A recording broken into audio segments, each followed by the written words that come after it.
So let's move on to the book that you have on your curriculum, Eriksen's book on key concepts in globalization, and let's start with the first concept. The first concept is disembedding, and I'm going to talk a bit more about that than the other concepts because I think this is a very fundamental, it's kind of the key to, I think, understand the phenomena of modern globalization. And so we will, and you should, work a bit more on that, and then the other concepts will follow and be more understandable. Eriksen has kind of constructed this disembedding, it's hard to say. And the central word is embed or embedded, and then it's an ing to make it a process, and it's a dis to make it the opposite of being embedded. So the process of disembedding is the kind of the definition of it is to lift social processes out of its environment, its social and cultural, immediate and concrete environment, and make it independent of time and geographical space, make it more abstract.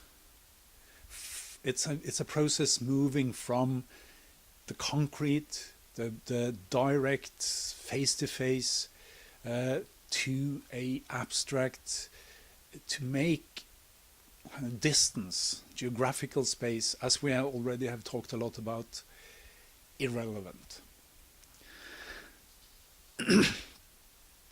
Eriksen talks about deterritorialization, which I hardly can say, meaning making it independent of geographical space, of territory, as I understand him. So, what does that mean? I've want to tell you or use my very great grandfather, or he wasn't that great, but he was my great grandfather, Oluf, or what we would say today, Olaf, which is kind of the very Norwegian name that is the snowman in Frozen and seen as very Norwegian. He was a farmer here at the farm where I live and where I record this. But in addition, he was a sailor, or actually a captain on a sailing ship, and he also partly owned it. So it wasn't that he was I'm using his as an example of someone that was very embedded. He was born in 1840, and he married in 1869, 29 years old, and he lived until 1895. He lived here on the top of the world, as Norway is, at his farm in Vestfold in Norway. But he and his brother had a small company in Sandefjord, the closest town, and they were running at least a couple of sailing ships. This was the second half of the 19th century. The leading nations in the world, like England, were moving into steamships, and so sailing ships were fairly cheap, but still good for transport. So it was bought up by small companies like his, and they transported actually all around the world. So he traveled. He traveled to go to the Americas. To cross the Atlantic with a sailing ship.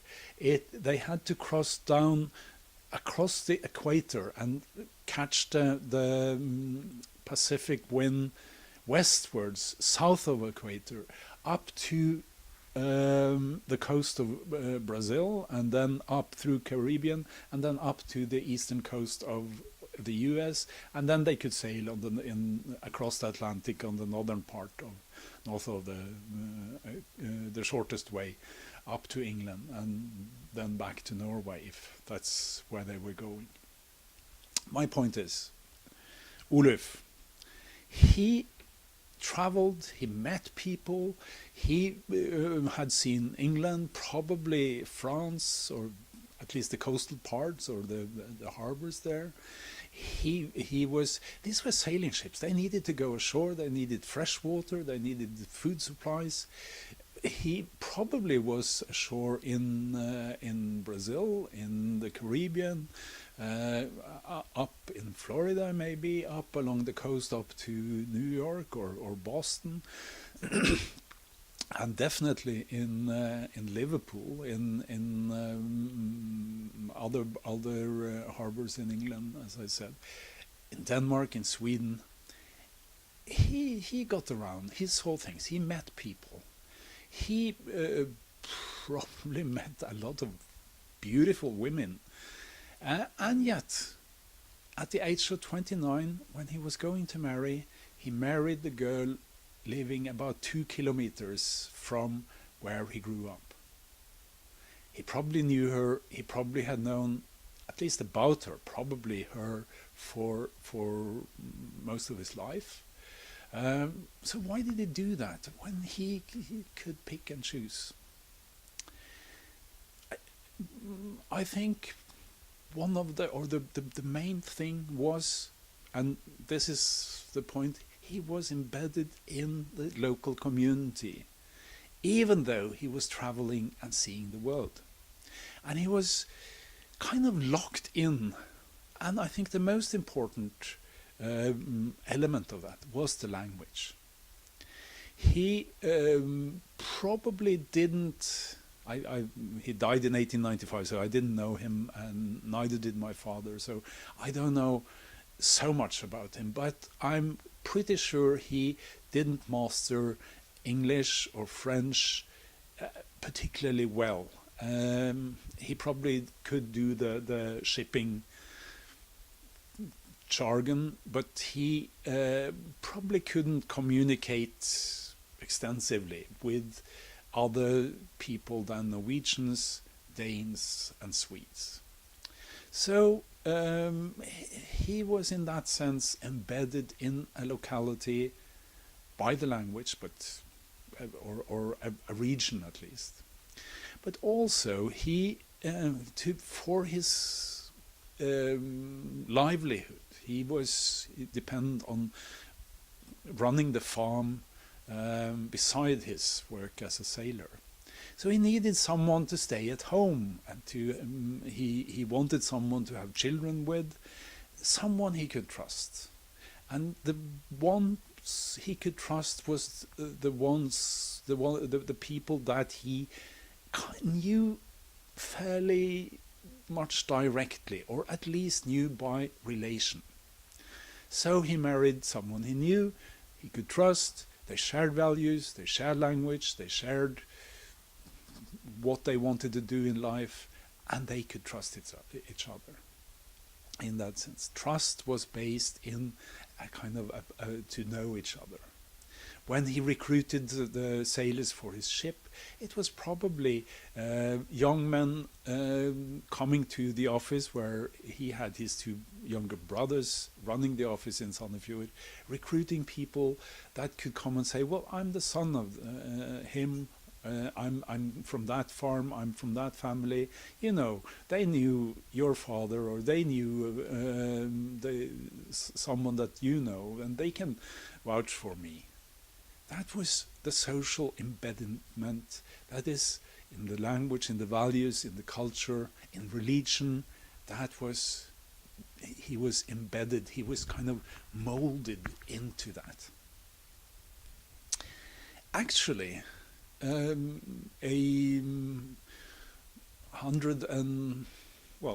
was born 50 years, 60 years after he died. I'm not all that different myself. I'm also a farmer, in addition to teaching at the university college. Grew up in the 50s and 60s in Norway. I grew up in post-war Norway, where it was kind of extended from the communities, the local communities, the nearest town and the villages around here, to a kind of a national collective.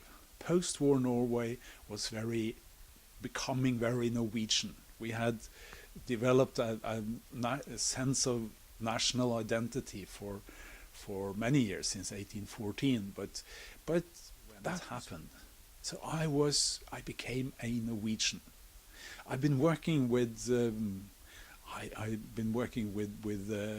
animists and witch doctors in East Africa.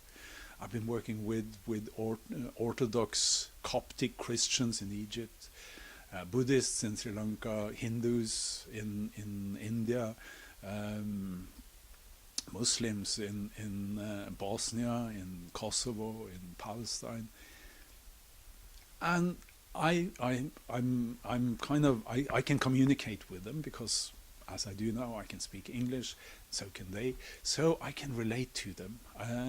But experience and relate to other people's religion, I know in my heart and my backbone, I'm a Lutheran. I grew up as a Lutheran. I belong to the Norwegian Lutheran Church. That's the core of my values, and that's what I bring to these relations. I know who I am in that sense. I know where I belong. But what about if your or people's main socialization or main social relations, or a big part of them, happens at social media? With internet and with social media, this type of socialization, the socialization I experienced in the 50s and 60s, in the 60s with the television, it was still the Norwegian television. We had the Swedish channels, but it was kind of, we are the same in many ways. What happened when, and what happened to people when globalization really took off in the 1990s and into the 2000s, and over the last 20 years, that has changed immensely. So my grandchildren will have a different experience than I had, and probably experience more of the disembedding process when their self is shaped. But even more, and this is important, I think, relating to global health, people who are literally uprooted, the migrations, when the mass migrations through history, like the migrations to the United States towards the end of the 19th century from Norway or from Scandinavia and Ireland and England and so on, they came from one community, but they took the community in many ways with them. Norwegians settled in Minnesota, where they met other Norwegians, maybe some Swedes, and kind of recreated their local community, and they re-embedded in a way. If you move from India or China, or now are a refugee from Northern Africa or from the Middle East, and kind of more randomly end somewhere else in the world where you don't recreate your own community. What does that do to people? So I think that the thing with disembedding, the process of disembedding, that really has speeded up the last 20 years, that will do something to our mental states, to our creation of selves. That will have an important impact on mental health in general, and kind of mental health as part of the global health. So this is a very central concept. Read the chapter on disembedding first, and then we will go on to the other concepts.